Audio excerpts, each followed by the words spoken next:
Découvrez le livre d'Isaïe, un message sacré de foi et de rédemption révélé et transformateur.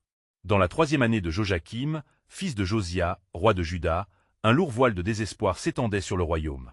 Sous le règne d'Akaz, les cœurs du peuple de Dieu étaient assombris par la corruption et l'idolâtrie. Les statues d'acier et de pierre, adorées avec ferveur, remplaçaient le véritable culte du Seigneur. Les cris de l'innocent et les lamentations des opprimés ébranlaient les cieux, tandis que les nobles se vautraient dans le débauche.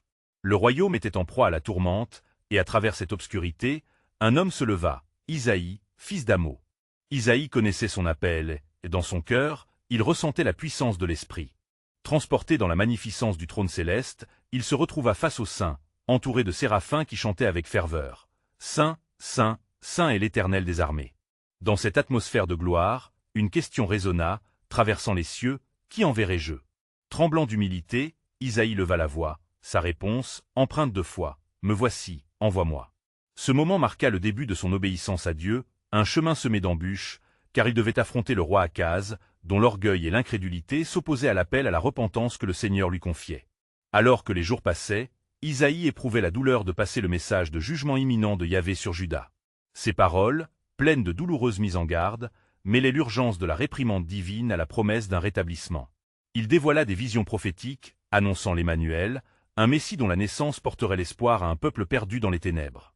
Mais, hélas, les cœurs restaient sourds à son appel. Avant de continuer avec ce récit biblique incroyable, je veux m'assurer que vous ne manquez aucune de ces histoires puissantes des Écritures. Cliquez sur l'icône de cloche et sélectionnez toutes les notifications. Ces narratifs bibliques ont transformé d'innombrables vies à travers l'histoire. Si la parole de Dieu à travers cette histoire vous bénit, s'il vous plaît aimez et partagez avec quelqu'un qui a besoin d'entendre sur la fidélité de Dieu aujourd'hui. Dites-moi dans les commentaires, quelle histoire biblique a le plus impacté votre parcours de foi? Je suis toujours émerveillé de comment la parole de Dieu parle au cœur à travers les générations. Maintenant continuons avec ce que le Seigneur fit ensuite. Tandis qu'il continuait à prêcher, Isaïe se heurtait à l'indifférence croissante des nobles, qui contemplaient de près la menace assyrienne qui soudain planait sur Jérusalem. Les murmures d'un complot se faisaient entendre alors que la peur s'emparait des cœurs. Mais, tremblant de l'angoisse qui l'étouffait, Isaïe restait sodal avec son Seigneur, devenant un phare de lumière. Il osait proclamer la miséricorde promise, celle qui attendait ceux qui se repentiraient. Les visions de l'avenir se mêlaient à la désolation du présent. Entre lui et son peuple se dressait une barrière indignée de péché. Alors que Isaïe pleurait pour la rédemption de son royaume, il savait que les promesses de Dieu s'étiraient bien au-delà de l'horizon. Son cœur était la terre fertile sur laquelle germaient les promesses d'avenir. Annonçant le jugement, mais aussi l'espoir qui perdurerait dans les âges, Isaïe laissait l'écho de ces vérités résonner, questionnant. Le peuple entendra-t-il ce qu'il proclame? Jésus-Christ est l'Emmanuel tant attendu, serait-il leur salut? La réponse, encore enfouie dans les méandres de l'histoire divine, laissait place à un mystère sacré. Dans cette période de tourmente et de désespoir, les jours d'Isaïe s'étiraient entre espoir et désillusion. Malgré le message pressant qu'il portait, il trouvait son cœur souvent accablé par l'indifférence des siens. Assis dans le silence de la nuit, alors que les étoiles scintillaient comme des yeux de Dieu, il pleurait intérieurement. La voix de son peuple semblait l'échapper, et les échos des lamentations résonnaient continuellement dans son esprit. C'est alors qu'une vision nouvelle pénétra les ténèbres de son âme. Dans cette image divine, Isaïe se tenait devant un champ de blé, doré et mûr, mais entouré de ronces acérées et de broussailles. Un souffle léger caressait ses joues tandis qu'un murmure glorieux émergeait. C'est ici que je prépare une récolte.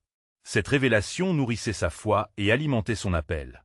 Il comprit que, même au milieu de l'apostasie, Dieu n'avait pas abandonné son peuple. Le Seigneur se tenait prêt à séparer le blé de l'ivraie, et le jugement ne serait qu'un prélude à la rédemption. En cet instant, la fidélité de Dieu éclairait son cœur. Isaïe se leva, renouvelant son engagement, se préparant à confronter le roi avec une nouvelle force. Se rendant à la cour de Joachim, il trouva Akaz, entouré de conseillers inquiets. La menace assyrienne pesait comme une ombre sur la majesté de Jérusalem, et les nobles murmuraient des plans pour conclure des alliances avec des puissances étrangères. Leur cœur, fermé à la parole de Dieu, cherchait une sécurité humaine, loin de la protection divine. « Roi, s'écria Isaïe, avec audace, l'Éternel a un message pour toi. Ne crains pas, car ce peuple que tu redoutes, c'est moi qui le maîtrise. Retourne-toi vers le Seigneur, car il est celui qui demeure fort dans les jours d'angoisse. » Akaz, abruti par la peur et ses propres intrigues, tourna le dos à cette voix de vérité. Isaïe sentit alors le poids du dédain et de l'incompréhension l'accabler. Pourtant, Au creux de son sein, il ne pouvait ignorer le souffle puissant du Saint. Dans sa vision, il discernait déjà le jour où le royaume se dresserait de la cendre, où l'Emmanuel apporterait l'espérance tant attendue. Le temps avançait, les frissons de l'angoisse devaient être confrontés à des promesses sacrées et infinies. Alors qu'il cherchait la face de Dieu dans la prière, Isaïe implora « Que mes paroles soient des graines de vie pour ce peuple asséché. Que l'homme puisse voir sa misère et que la lumière de ta rédemption dissipe les ténèbres. Éveille leur cœur. » Au matin suivant, au-delà des murs de la ville, ce cri atteignit les cieux. Dans une lumière éclatante, apparaissant au-dessus du sommet du temple, il lui fut révélé. « Isaïe, je suis le gardien des promesses. Ta voix clamera la vérité et ceux qui entendent seront sauvés. » Avec une nouvelle détermination, le prophète savait que chaque parole délivrée était une préparation du cœur à la venue du Messie. Les nobles pouvaient se détourner, mais le plan souverain de Dieu ne faiblirait jamais. Car ainsi parle le Seigneur, quand le monde sera assombri, mes promesses brilleront comme un phare dans la nuit. Il savait, au fond de son être, que la route vers la rédemption serait semée d'épreuves, mais que chacune de ces épreuves ne ferait qu'approfondir leur compréhension de la fidélité divine. Les mystères de Dieu, encore non révélés, promettaient de surgir des cendres de l'oubli, offrant un avenir lumineux au cœur repentant. Dans les jours qui suivirent, Jérusalem tremblait encore sous le fardeau de la menace assyrienne. Les murs de la ville, témoins des craintes de son peuple, résonnaient des murmures de désespoir. Isaïe, les yeux levés vers les cieux, attendait la réponse de l'Éternel. Ses prières étaient devenues une braise ardente, aspirant à un souffle de renouveau. Le matin était empreint d'une grisaille morose lorsqu'Isaïe se rendit de nouveau à la cour, son cœur lourd de l'incertitude du roi. La cour était animée, mais l'absence de paix était palpable. Un nuage assombri flottait au-dessus des nobles. Akaz, les traits tirés et le front plissé, enserrait son sceptre, comme s'il cherchait à y trouver du réconfort. Prophète d'Éternel, lança un conseiller avec une voix teintée de mépris, quelle promesse apportez-vous en ces temps sombres? Le royaume est en péril et notre salut ne viendra que de nos propres mains. Isaïe regarda les visages craintifs autour de lui. Écoutez, maison de David, s'écria-t-il avec force. L'Éternel vous offre un signe, un avertissement et un vœu de grâce. Si vous ne croyez pas, vous ne serez point affermis. Ne vous tournez pas vers l'Égypte, car ce n'est pas un remède, mais un esclavage que vous trouverez. Akaz, irrité par la témérité d'Isaïe, répondit. Ne suis-je pas déjà à l'abri avec ces pactes que je forge? Je ne peux me fier à des mots vides. Alors, enflammé par l'esprit, Isaïe annonça clairement. Voici que la Vierge concevra, et elle enfantera un fils, et son nom sera Emmanuel. Ces paroles résonnèrent comme un éclair divin dans la cour. Les murmures cessèrent, et un frisson parcourut l'assemblée. Emmanuel, répétèrent-ils, étonnés par la promesse qui venait bouleverser le cours des événements. Un son de scepticisme se mêlait à l'écho de l'espoir. Oui, insista-t-il. Dieu est avec nous. Dans cet obscur temps, le Seigneur élève un sauveur. Votre sécurité ne réside pas dans les alliances de l'homme, mais dans la foi en celui qui est à venir, celui qui brisera les chaînes. La colère d'Akaz se mêla à une poussée d'inquiétude, mais Isaïe ne plia pas sous la pression. Bien au contraire, il se tenait ferme, conscient que toute la création était en attente de la délivrance promise. À la sortie du palais, le souffle du vent portait les paroles du prophète loin des murs de la ville, où des paysans, désespérés, écoutaient, avides d'espoir. Isaïe savait que le temps pressait, que le jugement devait venir avant la miséricorde, et que sa voix était le cri d'un porteur d'espoir. Le jour viendra, déclara-t-il, où le blé et l'ivraie seront séparés, et ceux qui s'accrochent à la lumière de la promesse résisteront dans l'épreuve. Pour l'instant, écoutez, peuple de Dieu, chantez en exultation, car, même lorsque la nuit semble interminable, le jour de l'Éternel se lèvera. Ainsi, le cœur du prophète brûlait d'une conviction renouvelée. Le royaume perdrait la bataille, mais le combat pour chaque âme continuait. Au milieu des ténèbres, une lumière naissante illuminerait le chemin. Car ainsi parle l'Éternel. Avant que les douleurs de l'enfantement n'arrivent, je vous donnerai une lueur d'espérance au sein de votre désespoir. Cette promesse, il l'emporterait avec lui, la portant comme une flamme sacrée à travers la tempête à venir. Chaque mot serait un pas vers le plan souverain de Dieu, celui qui serait finalement révélé dans toute sa splendeur. Alors que la nuit enveloppait Jérusalem comme un lourd manteau, l'espoir vacillait comme une flamme fragile. Les hommes et femmes de la ville se mêlaient dans les rues, leurs visages marqués par l'angoisse. Les rumeurs au sujet de l'armée assyrienne qui s'approchait résonnaient comme un sourd fracas dans le cœur du peuple. Au palais, Akaz se tenait dans une obscurité quasi totale, ses pensées échappant à la lumière tandis qu'il poursuivait ses machinations, troublé par les paroles du prophète. En cette nuit-là, Isaïe s'était retiré dans un lieu élevé, un champ désert où il se sentait proche de l'Éternel. Il levait les mains vers le ciel, son cœur en proie à une tempête de supplications. « Seigneur, prie à tes îles, fais connaître ta voix à ton peuple, alors que le désespoir les enveloppe. Délivre-nous de cette main ivre de sang. » Soudain, une lumière éclatante scintilla au-dessus de lui, telle l'étoile du soir, et une voix douce et puissante lui parvint. « Isaïe, ô fidèle serviteur, entends les paroles de l'Éternel. Prends courage, pour je suis le Dieu qui sauve, même des profondeurs du chaos. » Le prophète, rempli de frissons, écouta attentivement le message divin. L'Éternel lui révéla des visions d'une gloire encore à venir, annoncée à travers les âges. « En ce temps, je susciterai des un reste une lumière, un Messie que nul ne saurait suspendre. Il ne viendra pas avec l'éclat des nations, mais dans la faiblesse des hommes, comme un agneau parmi les loups. » Lorsque la voix se tut, Isaïe s'agenouilla, le cœur battant d'une ferveur nouvelle. Il savait qu'il devait retourner au peuple, claironnant ce dessein miraculeux au milieu des ténèbres. Le prochain jour, à l'aube, il se présenta devant le roi une fois encore, cette fois avec une détermination renouvelée. « Akaz, commença-t-il, sa voix résonnant dans la salle somptueuse, entend la parole de l'Éternel. Non seulement tu es en danger, mais la ville ne sera sauvée que par la foi. Écoute attentivement, car Dieu a préparé un chemin à travers la tourmente. » Le roi observa Isaïe avec un mélange d'appréhension et d'irritation. « Quoi de plus, prophète? Quelles sont ces illusions dans lesquelles tu t'enfermes? Ce ne sont pas des illusions, mais la vérité tangible de la fidélité de Dieu, rétorqua Isaïe avec ferveur. Il ne reviendra pas sur ses promesses. Le temps où il a établi son alliance avec Israël est le même temps qui nous rétablit aujourd'hui. Tu verras la délivrance, mais d'abord, la défaite. » À ces mots, un silence pesant s'installa dans la pièce, chaque noble hésitant à prononcer des propos que la peur empêchait. Malgré des murmures grandissant autour de lui, Isaïe invoqua la force des Écritures. Le peuple qui marchait dans les ténèbres a vu une grande lumière. Ceux qui habitent dans le pays de l'ombre de la mort, une lumière leur a resplendi. Ésaïe 9h2. Cette lumière, Akaz, n'est autre que la promesse d'Emmanuel. Avec ces mots, l'atmosphère palpita, et une vibration divine sembla traverser la cour. Les nobles, captifs du discours d'Isaïe, commençaient à voir à travers la brume de leur désespoir. Les promesses se solidifiaient en leur conscience. Le roi, bien qu'encore sceptique, contempla ces mots avec une attention accrue, tandis que la lumière se ruait dans son cœur, comme un doux murmure de grâce. Une ombre d'urgence s'épaississait dans l'air, et le souffle de Dieu emplissait l'assemblée.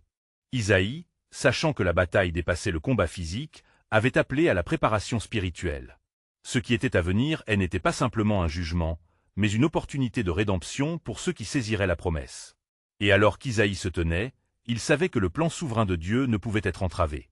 Ces paroles, révélées à des temps sombres, témoignaient de la grandeur du ciel et de son désir d'intervenir au cœur de l'humanité. « Voici, dit l'Éternel, je vais faire quelque chose de nouveau. Cela doit éclore maintenant. Ne le saurez-vous pas?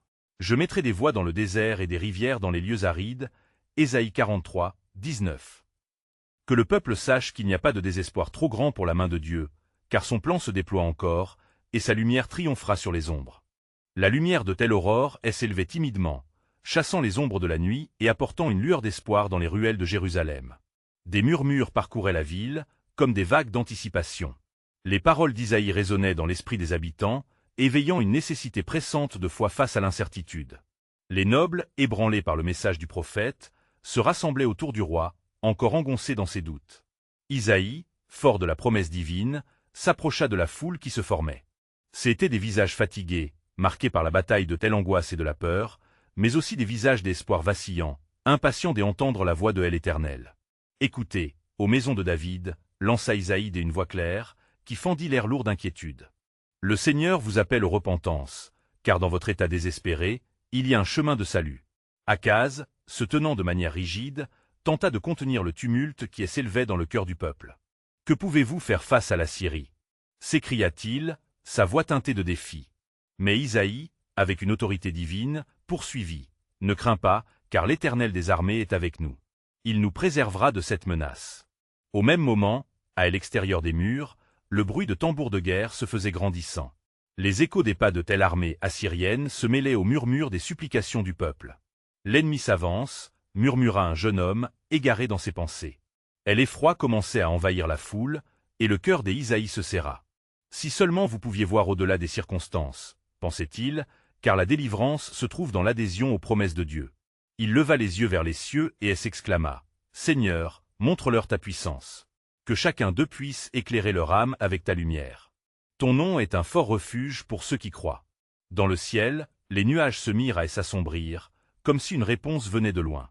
Les murmures du peuple se transformèrent en cris de désespoir, alors que les portes de la ville tremblaient sous le poids de la terreur imminente. Isaïe ne s'apitoya pas. Au contraire, une flamme d'ardeur s'enflamma dans son cœur. Il se tenait loin de la peur, ancré dans la foi. « Écoutez, continua-t-il, je vous amène une nouvelle. Le Seigneur va délivrer cette ville comme il l'a déjà fait dans le passé. » Les versets anciens lui revinrent en mémoire, des histoires oubliées de victoire, de gloire retrouvée. Avec une voix qui montait avec la passion de ses ancêtres, il cria, « Et n'ayez pas peur de ce qu'ils diront, car le Seigneur va vous guérir. » Ésaïe 41, 10.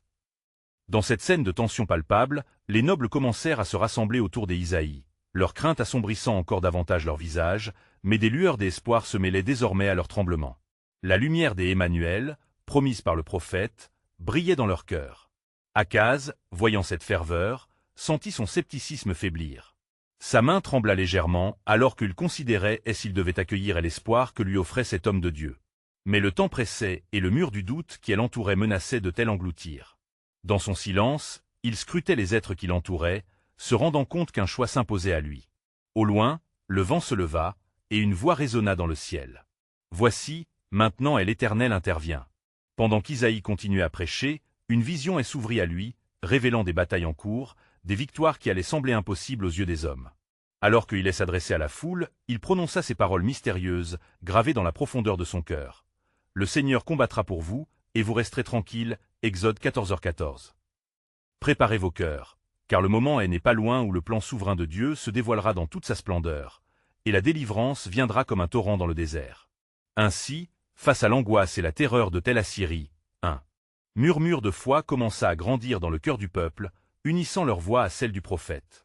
Les fondements de leur délivrance se construisaient dans la solidarité des une foi renouvelées. Les tambours de guerre assourdissaient, mais au milieu de la clameur grandissante, Isaïe demeurait ferme, tel un phare dans la tempête. Ses yeux brillants s'attardaient sur le peuple rassemblé, uni par l'angoisse mais aussi par l'espoir. « Écoutez, peuple de tel Éternel. » s'écria-t-il. Ce cri de peur ne doit pas être celui qui dirigera vos cœurs. Nous ne sommes pas seuls dans cette bataille. Le Seigneur des armées est en notre faveur. Les nobles au sein de la foule, le roi Akaz compris, grappillaient de précieuses lueurs de foi, mais le temps filait vite.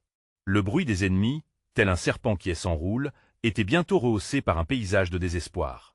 Les foules avaient besoin d'une promesse tangible. « Mais comment, prophète ?» demanda un vieux sage, dont le visage était marqué par le désespoir accumulé. « Que peut faire l'Éternel dans un moment tel que celui-ci » L'esprit d'Isaïe flotta au-dessus du tumulte, et il prononça avec conviction. « Souvenez-vous des paroles de notre ancêtre, Moïse, lorsqu'il a été menacé par le Pharaon. Ne craignez pas. Dieu combat pour vous. » Exode 14h14. Tout comme ces merveilles passées, le Seigneur agira à nouveau. Alors que Isaïe parlait, une vision se forma devant lui. La colonne de nuée qui se tenait entre les enfants d'Israël et leurs ennemis se matérialisa dans son esprit, semblant se mouvoir entre les cieux et la terre. Le récit des miracles résonnait, et le cœur d'Isaïe brûlait d'un feu divin. Il se tenait au bord d'une révélation, et la force de Dieu pulsait à travers lui. À cet instant, il susurra aux cieux, « Contacte, ô Seigneur. Révèle la plénitude de ta gloire, pour que ce peuple sache que tu es le Dieu de rédemption. » Les cieux se mirent à gronder. Des éclairs scintillaient dans l'obscurité, et un vent puissant se leva, balayant la poussière des ruelles. « Voici, l'heure de la délivrance approche, » annonça Isaïe. La foule, maintenant suspendue à ses lèvres, se persuadait doucement que la providence divine s'apprêtait à se manifester au cœur de l'épreuve. Akaz, trop souvent paralysé par ses propres doutes, sentit la résistance fondre de son être. Une pensée émergea dans son âme. Peut-être que, dans cette guerre, j'ai négligé le pouvoir de confiance. Ses doigts frissonnèrent dans un geste de repentance. L'écho des cris de guerre, assourdis par les promesses du prophète, ouvrit une brèche au fond de son cœur douloureux. Alors que Isaïe continuait à prêcher, les cœurs des nobles s'éprenaient d'une résilience renouvelée. « Que vos âmes s'unissent dans la prière, » exhorta-t-il. « Car le Seigneur nous entend, et la terre tremblera sous les pas de notre Dieu combattant pour nous. » Et sous cette promesse, une onde de prière s'éleva comme un parfum agréable devant Dieu. Les murmures se transformèrent en chants de supplication, et l'angoisse fut remplacée par une attente fervente. La ville, affaiblie, se redressait dans une détermination commune. La journée se teintait de couleurs dorées alors que le soleil avançait, sublimant les aspirations du peuple. Une voix s'éleva alors, résonnant par-delà les âges, « Sois forte et courageuse, car l'Éternel est avec nous dans cette bataille. » Les mots résonnèrent dans le cœur des Akaz, tandis qu'un souffle de ferveur passant de génération en génération lui rappelait que, même dans l'adversité, il n'est jamais isolé. Les armées se rapprochaient. Le péril était réel. Mais alors qu'il scrutait les cieux assombris, le roi comprit que l'Éternel préparait une intervention, redonnant vie à l'espoir endormi. Le moment est venu, murmura Isaïe avec ferme assurance. La main de Dieu se déploiera. Et comme une promesse éternelle, ces mots résonnaient déjà dans leur cœur, une anticipation naissante se mêlant à la foi ranimée. Car les voies de tel Éternel sont bien plus larges que nos pensées. Ésaïe 55, 8. D'ici peu, le véritable plan souverain de Dieu se dévoilerait dans sa pleine gloire, illuminant le chemin de son peuple vers une éclatante délivrance. Les trompettes de guerre retentissaient à une cadence frénétique, et l'atmosphère était chargée d'électricité spirituelle. Les paroles d'Isaïe flottaient encore dans l'air, enveloppées d'espoir, mais la menace grandissante des armées ennemies continuait d'assaillir les cœurs du peuple. Les regards se tournaient vers les cieux, là où s'amoncelaient des nuages lourds, comme un présage. « Qui est comme notre Dieu ?» s'écria Isaïe, sa voix se déployant comme l'échappement d'un vent puissant. « Il est notre refuge et notre force, un secours toujours présent dans les moments d'angoisse. » Psaume 46, 1. Les nobles, prenant conscience des vérités profondes qui émergeaient de ces paroles, commencèrent à s'échanger des regards brûlants de détermination. Akaz, lesté par les poids de son scepticisme, se tenait à l'écart, le cœur partagé entre la désespérance et l'espoir amené par la voix prophétique. Il se remémora les récits des anciens, des récits de délivrance qui avaient maintenu son peuple durant des siècles d'oppression. « Je ne peux pas ignorer cet appel », se dit-il intérieurement. Les promesses de Dieu continuaient à vibrer dans son esprit, un murmure persistant qui ne pouvait être étouffé. Soudain, les lourds tambours de guerre s'arrêtèrent un instant, un silence lourd se propageant à travers la plaine. Les yeux éperdus du roi se levèrent vers le ciel, et dans le calme déconcertant, une voix, voilée par la distance, résonna de haut. « Isaïe, mon serviteur, lève tes mains et appelle à moi. Car aujourd'hui, je vais agir en faveur de mon peuple. » Les yeux des Isaïe se fermèrent, et dans cet instant sacré, il offrit une prière fervente. Ses mains levées vers les cieux furent une offrande d'obéissance et de confiance. Il pria avec ardeur. « Éternel, fais-nous voir ta gloire. Que ceux qui te cherchent ne soient jamais déçus. » À cet instant, une lumière éblouissante jaillit des cieux, inondant la plaine de sa clarté divine. La foule, fascinée par le spectacle, se pétrifia, ses membres tétanisés par une crainte révérencieuse. Le vent se mit à souffler avec force, faisant scintiller les feuilles des arbres comme si la création elle-même saluait l'approche du Tout-Puissant. Akaz, témoin de cette manifestation céleste, ressentit une transformation dans son cœur. Les chaînes de l'incrédulité qui l'entravaient se brisèrent, et la foi lui parut maintenant pétrie de feu. « L'Éternel est avec nous, l'Éternel combat pour nous », murmura-t-il, répétant les mots du prophète, comme un chant de victoire. Le visage des Isaïe brillait de lumière alors qu'il annonçait avec une voix prophétique, « Écoutez, peuple. Le Dieu d'Israël a entendu notre supplication. Il fera tomber nos ennemis comme le vent emporte la poussière. » Les âmes, galvanisées par cette promesse, commencèrent à chanter en chœur des hymnes de louange, la mélodie déferlant comme une marée de grâce. Le sol trembla. Les armées, qui avançaient avec ruse, sentirent la terre vibrer sous la puissance du cri céleste. Une grande peur s'empara des ennemis, car la terreur du Dieu d'Israël les saisit. Qui peut résister à la colère du Très-Haut? Murmurèrent-ils, leur hardiesse se dissolvant dans le silence de leur effroi. Alors que la lumière divine illuminait la scène, Isaïe pouvait sentir une vérité profonde se révéler au cœur de chaque homme, femme et enfant. Car l'Éternel a un plan pour vous, un plan de paix et non de malheur, afin de vous donner un avenir et de l'espoir. Jérémie 29, 11. C'était une promesse, une révélation de la fidélité de Dieu qui transcendait chaque crainte présente. Tout en contemplant ce qu'il avait vu, Isaïe se tenait avec une assurance renouvelée. L'affrontement était imminent, et chaque cœur battait à l'unisson dans l'attente d'une divine intervention. En vérité, je vous le dis, conclut-il, ce jour marquera le commencement d'une nouvelle page dans l'histoire d'Israël, car les voies du Seigneur sont établies pour manifester sa gloire. Et, alors que tous retenaient leur souffle, un murmure de Dieu flottait sur le peuple, révélant le mystère de son plan souverain. Je comprends vos angoisses, mais sachez que dans chaque tempête, ma lumière brille pour celles qui cherchent la délivrance. Dans l'atmosphère lourde de l'attente, Chaque murmure et chaque regard agité trahissait à quel point le peuple était suspendu au dessein de Dieu. Les cœurs avaient basculé, la foi avait pris racine, et sous la lumière divine encore vibrante dans la plaine, une certitude grandissante commençait à se répandre parmi les fidèles.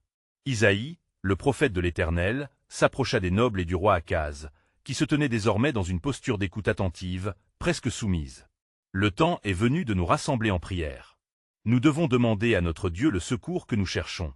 Le visage, teinté d'une inébranlable détermination, acquiescèrent comme un seul homme. Oui, levons-nous, s'écria Akaz, revitalisé par la présence de Dieu. Proclamons ensemble les promesses de notre Seigneur. La voix du roi s'élevait fermement, et la multitude, galvanisée par ses paroles, commença à se rassembler. Les cantiques de louange, unis dans un seul élan, s'élevèrent comme un parfum précieux vers les cieux. Les psaumes, résonnant d'hier et d'aujourd'hui, trouvèrent écho dans le cœur des fidèles, témoignant de la fidélité divine à chaque génération. Isaïe, au milieu de ce chœur de louange, sentit une force émaner de leur voix, unissant tous les cœurs dans un cri de désespoir qui se transformait en une affirmation de foi. Soudain, au milieu de ce déferlement spirituel, un souffle puissant emporta les chants. Les nuages s'éclaircissaient, et une voix encore plus forte que les tambours de guerre résonna dans l'air. « Mon peuple, trafique en moi vos craintes, car je me tiens en ce jour contre vos ennemis. » Une terreur sacrée envahit l'assemblée lorsque la lumière céleste se manifesta de nouveau. Des éclairs éclatants parcouraient le ciel, comme un langage de signes du Très-Haut. Les yeux des enfants, des vieillards et des guerriers brillèrent d'une dévotion renouvelée. Les promesses que Dieu avait autrefois révélées étaient sur le point de se réaliser. Tenez bon, car l'Éternel vos combats va livrer. Les armées ennemies, déjà troublées par les manifestations divines, commencèrent à murmurer des signes de discorde. Leurs craintes se métamorphosèrent en panique lorsque leurs chefs se retournèrent, incrédules des événements se déroulant sous leurs yeux. « C'est un signe !» s'exclamèrent-ils. « Le Dieu d'Israël s'est éveillé contre nous. » Dans ce tumulte de foi et de lutte spirituelle, Isaïe s'approcha encore plus près du roi et des nobles. Sa voix, empreinte d'une sagesse sacrée, s'éleva de nouveau. « Dieu sera notre bouclier et notre rempart. N'ayez pas peur, car l'ennemi ne prévaudra pas contre ceux qui mettent leur confiance en lui. » Comme pour répondre à sa déclaration, une fumée légère, symbole de la présence de Dieu, commença à lever du sol. Le roi Akaz, transformé par cette révélation, s'approcha d'Isaïe, son cœur rempli de nouveau courage. Que devons-nous faire? Que devons-nous dire pour que notre Seigneur nous accorde la victoire? Dans un silence réconfortant, Isaïe se tourna vers le ciel une fois de plus, ses mains levées. Criez à l'Éternel. Priez, je vous en conjure. Il est celui qui entend, celui qui répond. Avant que la guerre ne commence, nous devons nous humilier, nous repentir et lui demander sa miséricorde. Les cœurs, unis dans cette supplication, redevinrent ardents alors que le peuple adorait et implorait la grâce de leur Dieu. À cet instant, un souffle de paix s'épanouit, contrastant avec les frissons du combat à venir. Et dans chaque prière qui montait vers le ciel, une nouvelle promesse résonnait. « Car je connais les plans que j'ai pour vous, dit l'Éternel, des plans de paix et non de malheur, pour vous donner un avenir et une espérance. » Jérémie 29, 11. Ce plan glorieux, bien que mystérieux dans son déroulement, s'entr'ouvrait devant eux, soulignant l'engagement éternel du Seigneur envers son peuple. Le suspense de la rencontre divine pesait lourd, et, dans ce moment d'intensité sacrée, la voix de Dieu les exhortait. « Préparez-vous, car jour de délivrance s'approche. Voyez et sachez que le Seigneur combattra pour vous. » Dans le frémissement palpable de l'assemblée, la lumière céleste se mit à scintiller intensément. Le roi Akaz, le front encore embué des appréhensions, ressentait chaque battement de son cœur résonner comme un tambour dans le silence de la prière collective. Les voix du peuple, mêlées à leurs supplications, vibraient comme une seule mélodie, unissant les âmes dans leur quête de rédemption. « Aujourd'hui, nous nous tenons au seuil de notre destinée », s'écria Akaz, tandis qu'un frisson de ferveur parcourait la foule. « Qui, parmi nous, craindra l'ennemi, quand l'Éternel lui-même nous a appelés à la victoire ?» Ces mots résonnèrent comme un écho puissant, entraînant le peuple à une plus grande intensité dans leur louange. Isaïe, observant la scène, percevait un autre courant, plus subtil, serpentant à travers la communauté. La foi brûlante se mêlait à une anxiété latente. « Écoutez, peuple de Dieu, annonça-t-il, n'oubliez pas les promesses faites à nos ancêtres. Comme il a honoré l'alliance avec Abraham, Isaac et Jacob, ainsi le fera-t-il aujourd'hui. Mais vous devez être prêts à écouter sa voix. » Dans cette atmosphère chargée d'angoisse et de désir, le prophète leva les mains vers le ciel. « Seigneur, fais-nous entendre ta volonté. Guide-nous dans cette heure critique, implora-t-il, ses larmes se mêlant à la poussière des plis de la terre sacrée. Tout à coup, Une paix semblable à un fleuve envahit les cœurs, assouplissant les tensions et ranimant l'espoir. Et voilà, alors que les chants s'élevaient, une nuée se forma au-dessus, un nuage lumineux éclatant, éclairant face et pensée des fidèles. Voici, annonça la voix de l'Éternel, j'ai vu votre humble cœur, et je répondrai à vos supplications. Je suis le Dieu qui délivre. Préparez-vous à recevoir ma main puissante sur vos ennemis. Ce dernier mot résonna comme un coup de tonnerre, brisant le ciel sous la fervente attention du peuple.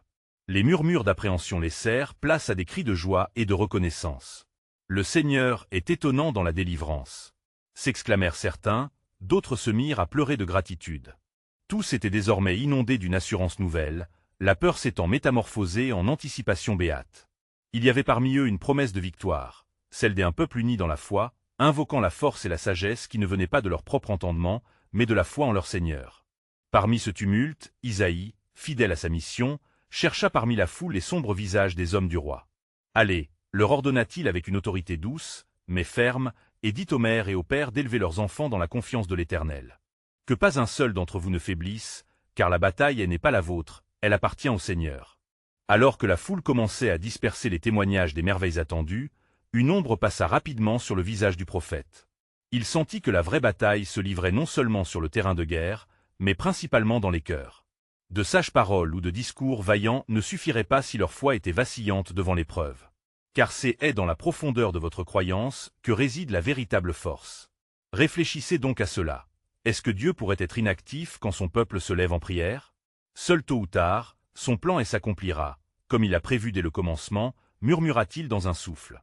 Tandis que l'assemblée se dispersait, une promesse brûlante demeurait dans l'air. « Je vous ai choisi pour être ma lumière parmi les nations », murmura l'Esprit du Seigneur dans le cœur d'Isaïe. « Soyez prêts, car je vais révéler ma gloire dans ce lieu. » Ainsi saignerait l'espérance en leur sein, car ils comprenaient désormais que les voies de l'Éternel sont insondables, et ses desseins, au-delà de notre compréhension. Les jours qui suivirent cette proclamation se déroulèrent dans un mélange de tension et d'attente. Les cieux avaient répondu à la prière d'Isaïe, mais l'ombre de l'ennemi planait toujours, et le peuple vivait dans la crainte de l'armée assyrienne. Akaz, encore embourbé dans ses doutes, observait son peuple chercher une force qui semblait lui échapper, mais au fond de lui, la voix du prophète résonnait comme une mélodie persistante. Chaque matin, les habitants de Jérusalem se levaient avec une promesse ancrée dans leur cœur. L'Éternel est notre force, notre refuge, notre secours dans la détresse. Psaume 46, 1. Isaïe parcourait les rues, sa présence omniprésente offrant une lumière d'espoir. Alors qu'il marchait parmi le peuple, il pouvait voir leur visage marqué par l'angoisse, mais aussi par une nouvelle lueur de détermination. Ce matin-là, il se dirigea vers le palais, sachant que la confrontation avec Akaz était inévitable. Les nobles s'étaient rassemblés dans la salle du trône, leurs murmures tranquilles trahissant leur agitation, tandis que le roi se tenait, las et préoccupé. Lorsqu'Isaïe entra, une onde de silence traversa la pièce. « Roi Akaz, commença-t-il avec une voix ferme, ce que nous attendons doit s'accomplir dans la foi. Dieu a promis d'agir à notre faveur, mais il faut se détourner de toute confiance en l'homme et s'ancrer en lui. » Le roi, tentant de masquer son trouble, leva son regard vers le prophète. « Qu'est-ce que cela signifie pour notre royaume, Isaïe? Comment pouvons-nous espérer une victoire face à une force si formidable? Ce que vous percevez comme une menace est en réalité la toile sur laquelle Dieu va broder sa gloire, répondit Isaïe, sa voix résonnant comme un appel puissant. Vous devez renoncer à l'alliance avec l'Égypte et faire confiance au Seigneur. Il est avec nous, et il ne nous abandonnerait pas. Mais Akaz, pris entre le défi de la foi et la peur du pouvoir assyrien, plia sous le poids de telle incertitude. Je crains que les promesses de Dieu ne soient que des mots embellis, murmura-t-il. S'il n'apporte pas la victoire, que deviendra Juda? La douleur dans le cœur d'Isaïe s'intensifia alors qu'il réalisa que la lutte n'était pas seulement une question de puissance militaire, mais celle d'une foi vivante. Avec une clarté renouvelée, il annonça, « Ainsi parle le Seigneur, si vous ne croyez pas, vous ne serez point affermis. » Ésaïe 7h9. Posez votre confiance en lui, et vous verrez sa main agir. Qu'est-ce qu'une armée pour un Dieu qui crée l'univers avec une parole? Les nobles, une fois indifférents, commencèrent à murmurer entre eux. Un jeune conseiller se leva, ses yeux brillant d'un mélange de crainte et de détermination. Peut-être est-il temps de réévaluer notre place, roi. Peut-être que la foi du prophète est ce dont nous avons besoin pour voir notre salut. Le regard des Akaz parcourut son entourage. Un souffle de compréhension s'éveillait lentement. Il pouvait sentir l'esprit de rébellion mêlé à la peur, unissant les cœurs. En ce moment de décision, il comprit que sa réponse n'influerait pas seulement sur son sort, mais sur l'avenir de tout son peuple. Et alors qu'une tension silencieuse emplissait la pièce, Isaïe, empli d'un puissant désir de voir la main de Dieu, leva les yeux vers le ciel, implorant le soutien du Très-Haut. « Seigneur, fais éclore l'espoir en ce cœur troublé, et que la lumière de ta promesse soit notre guide. » À ce moment précis, un éclat lumineux scintilla hors des crevasses de la pièce, et une voix profonde résonna à l'intérieur des cœurs des nobles comme un écho sacré. « Je combattrai pour vous, et vous n'aurez qu'à demeurer tranquille. » Les cœurs des hommes s'enflammèrent alors d'un élan collectif de foi, et un cri de louange trompetta, entrelacé de détermination, s'éleva dans la salle. « Que le nom de l'Éternel soit glorifié !»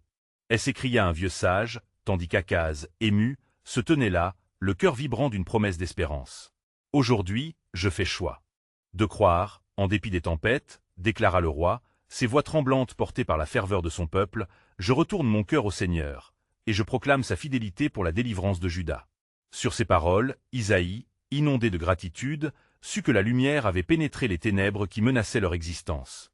Et l'Éternel, fidèle à sa promesse, révélait son plan souverain, révélant chaque jour un peu plus sa gloire, fût-ce en élevant une armée de cœurs au sein de la tempête.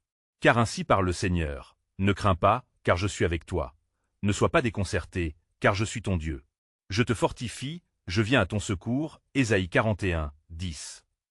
La promesse du Seigneur résonnait avec une puissance inégalée, alors qu'un mouvement d'espoir commençait à envelopper le cœur du peuple.